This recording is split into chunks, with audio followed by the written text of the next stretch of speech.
So we have a few things to discuss in today's video that seem to be quite revealing for Baldur's Gate 3, and many of you guys are going to love this first topic of discussion. Now I'm going to start off this video talking about the more non-spoilery game mechanic type things, and then before I jump into decoding and breaking down story element related things, I will be sure to give you guys a spoiler warning, although I should point out here that everything I talk about in today's video is based off of public posts from Larian Studios themselves, so they expect us to do this. There's no data mining or anything like that. Let's start off with a new post from the Larian Gazette. Larian Gazette, hire the dead to fight your battles. When I initially saw this post, which they posted on Twitter and Instagram, and also, of course, in the Gazette, I thought it had something to do with the wizard and cleric's animate dead spell or something along those lines, but it turns out this seems to be an entirely different topic of discussion. Now, I'm going to read this article to you right here because it's not cut off on Instagram. You can't see it all on Twitter, but I have it right here. No, Gazette readers, your eyes don't deceive you. While we've seen zombies shambling through the streets of Baldur's Gate before, this is the first time we've seen debtors. That's right, it would appear that even being dead, a popular tax dodge in some areas of the Sword Coast, isn't quite all it's cracked up to be. I was minding my own business when all of a sudden my own grandfather came up to me and hit me over the head with a barrel. Super confusing because I watched the old guy die last week. Sure, he owed a couple of favors, but I never expected those would follow him to the next life. That was a statement from one civilian with a minor head injury, and more stories have been flooding in of similar nature. It seems like someone is bringing the dead back and putting them to work, but this time they look distinctly less icky. Have you been attacked by a distinctly deceased relative? Do you know anything about a recently reanimated retinue? Right into the Gazette today. I've been Zilbar Whistlepocket, now debt-free out of pure fear. Very interesting. Let's let it play out a little bit more. Too much backtalk from your party. It's time to send in the hirelings. When I hear hirelings, the first thing that I think of are mercenaries, because Larian Studios back in 2019, during a Reddit Q&A, somebody asked, will there be companions/followers who are not origin characters or playable?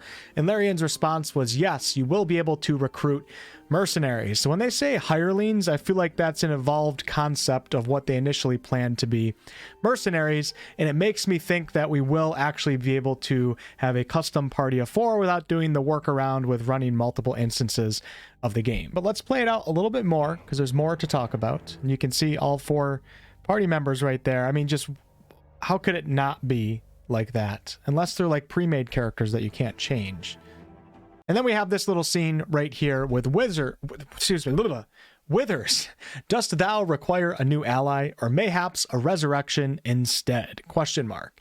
Call in favors from beyond the grave. Now, I'm not going to get into who Withers is in the game because some of you guys might not know who he is, but it's pretty clear right now that this character offers resurrections of your party members. If you don't have resurrection scrolls, you can resurrect with Withers, but there's a new dialogue option here asking us if we want a new ally. And once again, this just seems like a great way to introduce a way for us to have a custom party without necessarily allowing us to do it right off the bat in character creation.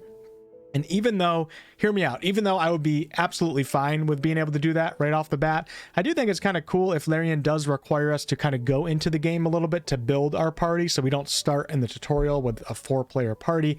Instead, we kind of have to meet a few of the companions and then build up our party, you know, throughout Act 1, and then we move into Act 2, we have either a customized party or a mix between companions and customized, or whatever you end up doing. And this might be the way that Larian's going to do it. A lot of CRPGs do it this way, where you can't create a custom party right off the bat, even though I would be okay with that. I think this would be a cool system. But let's think about how this could possibly work story-wise, and why Larian isn't necessarily just letting us walk up to a mercenary on the side of the road, customize them, and hire them to join our party. So Larian used the term debtors, D-E-B-T-O-R, earlier in the article that I just read, and a debtor is someone that owes a large sum of something. So it got me thinking, you know, maybe our friend right here, Withers, can resurrect someone that owes a large sum of something, and they can pay off that debt by working for our party. Then if you start thinking even deeper on this, there are items in early access called soul coins that we can collect.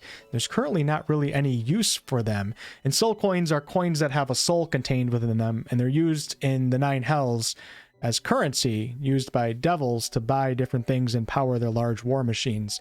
But it makes you think, like, maybe we could turn in soul coins to withers, and then withers can create a new ally for us, or resurrect that soul, which in turn will be able to customize that soul and kind of make up our own backstory for them. It would be an interesting, kind of really cool way to introduce creating some custom characters into your party outside of when you're playing with friends. But let's let this play a little bit more, because there's one more scene I want to talk about.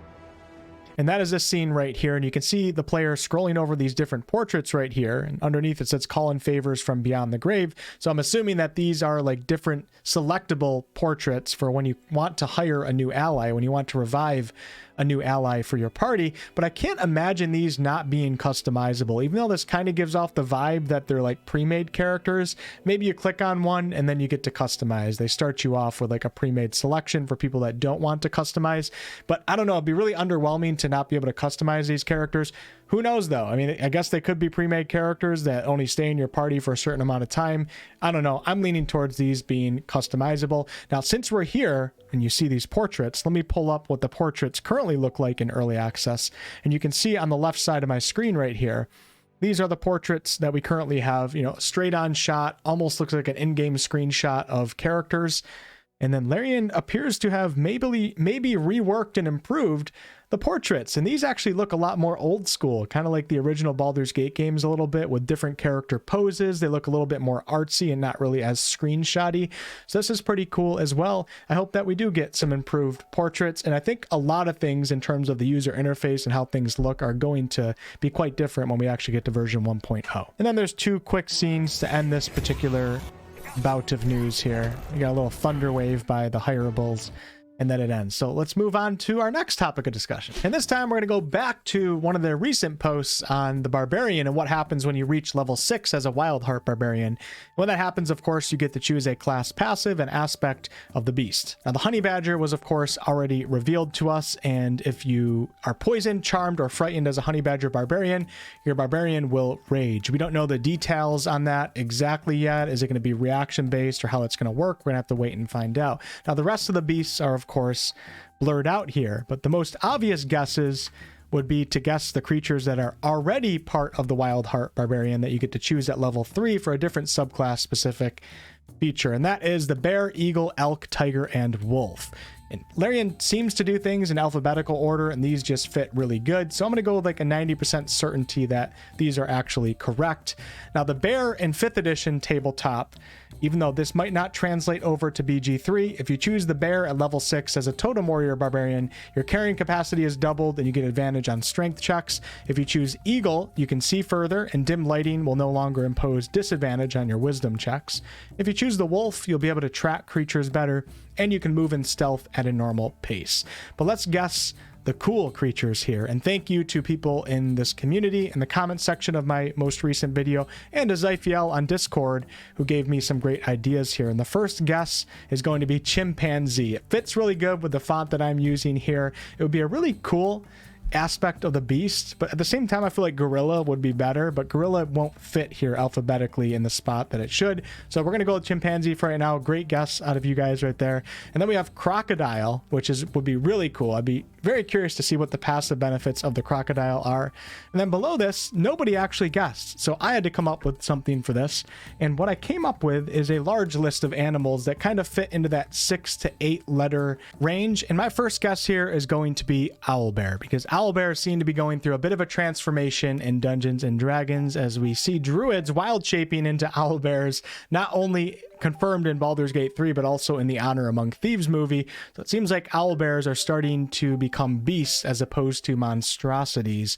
And that would just really make sense. It would be a really cool aspect of the beast, and it fits the current hype with the owlbear, but of course I could be wrong. My other choices here, my other guesses here were lizard, ostrich, leopard, and octopus. Octopus is a little wacky. And Zyphiel brought up the possibility of panther. I'm thinking panther and leopard might be too similar to tiger.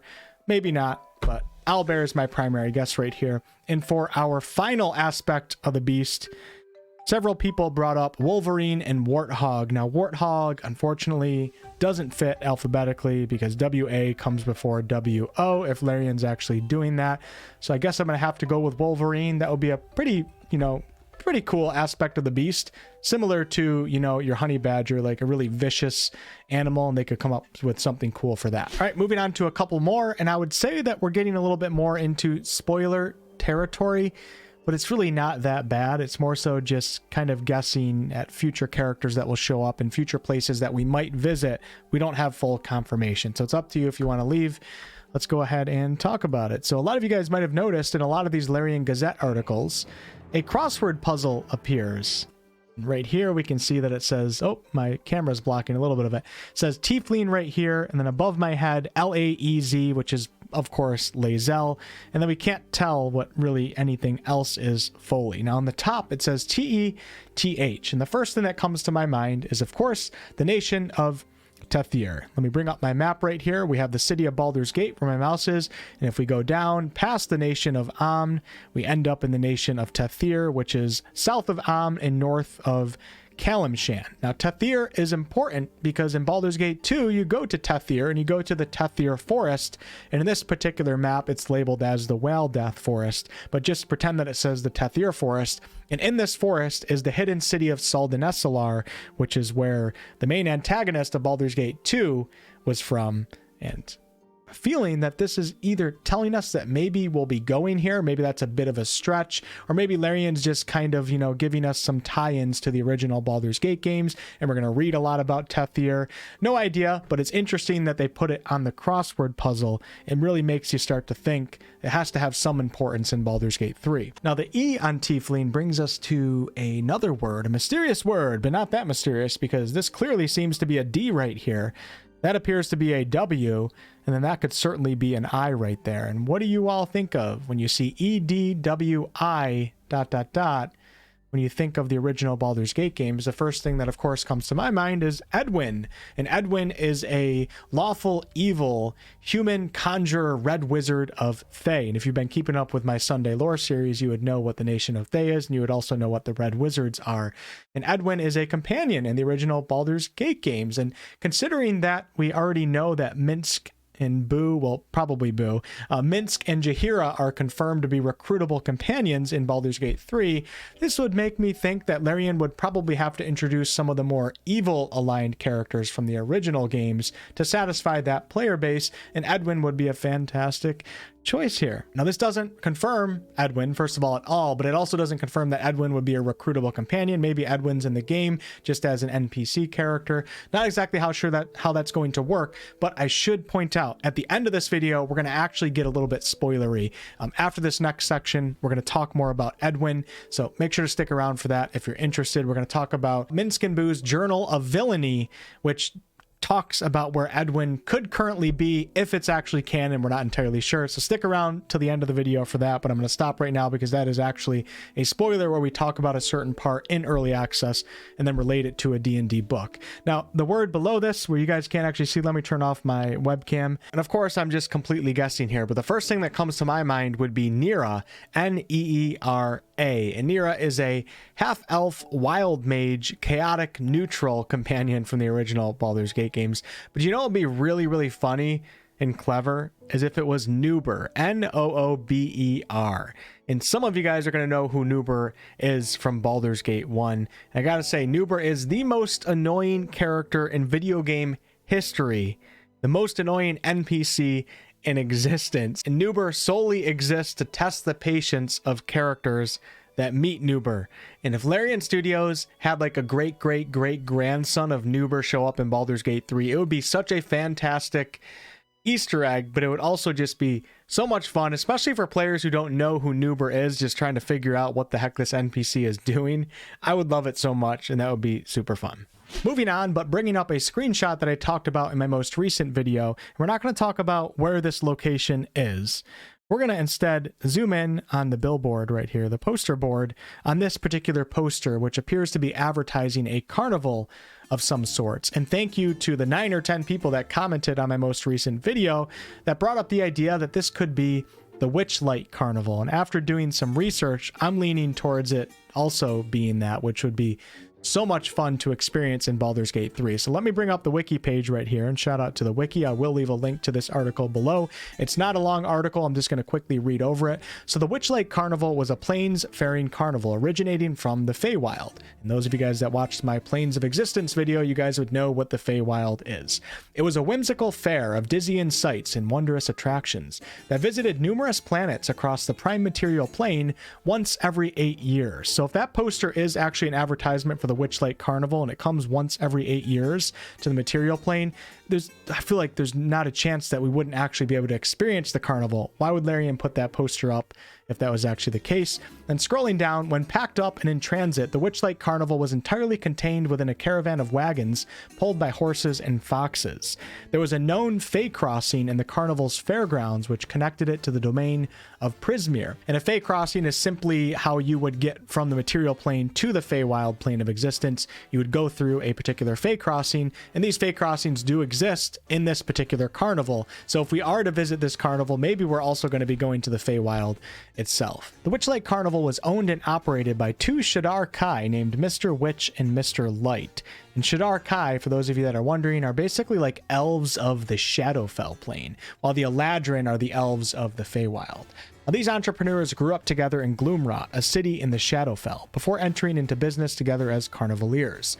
124 workers that kept the carnival running were known as the Witchlight Hands. They operated games and booths, maintained equipment, kept the circus animals, and acted as ticket takers, among other activities. If we're actually talking about booths, let's take a look at the map presented to us in the Witchlight D&D book.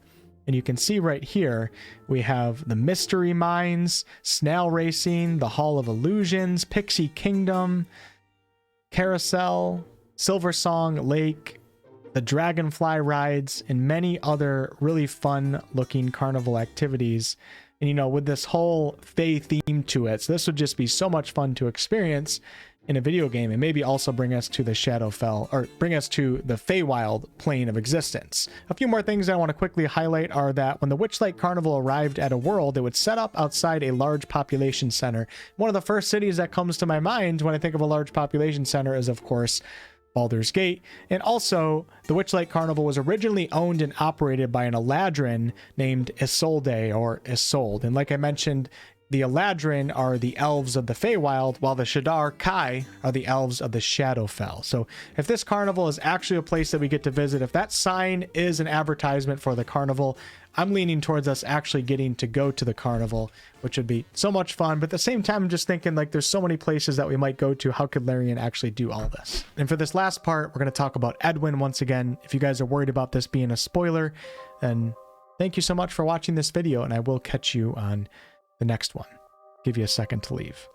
Okay, so Edwin is actually mentioned in Minsk and Boo's Journal of Villainy, which is a D&D book that was published by Wizards of the Coast, but it's really unclear as to what in that book is actually canon. Now, Harbs Narbs did do a video talking about this particular book. I'll leave a link to his video below. Now, Edwin in Minsk and Boo's Journal of Villainy is actually said to be masquerading as Larian, which is a wizard who is currently residing in Ramazith's tower in the city of Baldur's Gate. Now, Larian is mentioned by Rowan when you talk to Rowan in the Druid's Grove, and Rowan wants to go be Larian's apprentice. And also, Larian is the wizard who is hiring adventurers to go seek out a powerful artifact known as the Night Song, which is a pretty important quest in Baldur's Gate 3's early access. So if Edwin is actually masquerading as Larian, that would be pretty crazy, but we don't really know for sure if this is going to be canon or not. Definitely probably a bit of a spoiler to talk about that, so be careful if you're talking to people that might not want to hear it. Definitely food for thought, though. And that'll be it for today's video. Thank you all so much for watching. I know this video is much less scripted, so it took a little bit longer, and I probably rambled a little bit, but a lot of interesting topics of discussion, and I'm looking forward to seeing your guys' comments below in the comment section. I'll catch you on the next one.